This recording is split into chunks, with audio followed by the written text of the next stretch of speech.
салом бинандагони хабартиҷӣ. Ҳавопаймои ширкати Уральские авиалинии аз Душанбе ба Екатеринбург бояд 4 май парвоз мекард, аммо бо сабабҳои номаълум хатсайри лағв гардид, яъне қатъ шуд. парвози махсуси ширкати русӣ аз Тоҷикистон ба Русия қатъ шуданаш хабар дод дафтари матбуоти ширкат, ки ҳанӯз ҳавопаймои Уральские авиалинии бояд субҳи 4 май аз Душанбе ба Екатеринбург парвоз мекард. Аммо имрӯз ширкати русӣ хабар дод, ки парвоз то 5 май мавқуф гашт, яъне қатъ гашт, намешавад. Далели ин қазия рӯшан нест. ҳамин тавр парвоз рӯзи сешанбе соати 16:25 бо вақти маҳаллӣ сурат хоҳад гирифт. рӯз ва соати парвозҳои хатсайри Душанбе, Сургут, Екатеринбург тағйирот ворид гардид. парвоз 5 май соати 16:25 сурат мегирад, омадааст дар иттилои манбаъ. ёдорас мешавем, ки парвозҳои бомаром байни Тоҷикистону Русия бо далели пандемияи коронавирус сар аз моҳи марти соли равон қатъ шуда буданд.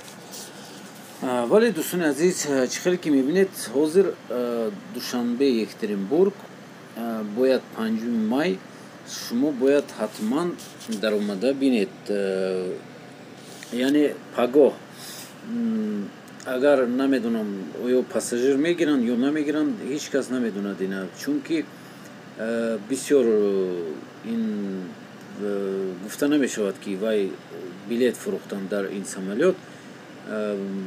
ба фикри ман ягон чиз бурда истодан аз инҷо ё ки аз он ҷо рӯзҳоро бояд биёранд.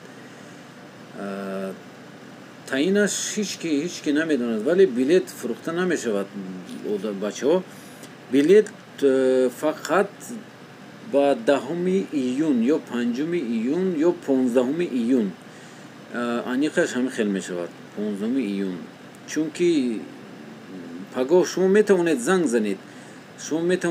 занед, пурсед, ки пагоҳ то соати 4 бояд ки парвоз кунад, успед мекунад.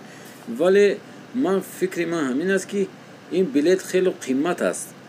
намедонам, бояд қимат мешавад, 20,000 ё 25,000 мешавад. агар ин қимат бошад, ҳеҷ ка намеравад, ба пул надорад муҳоҷирон.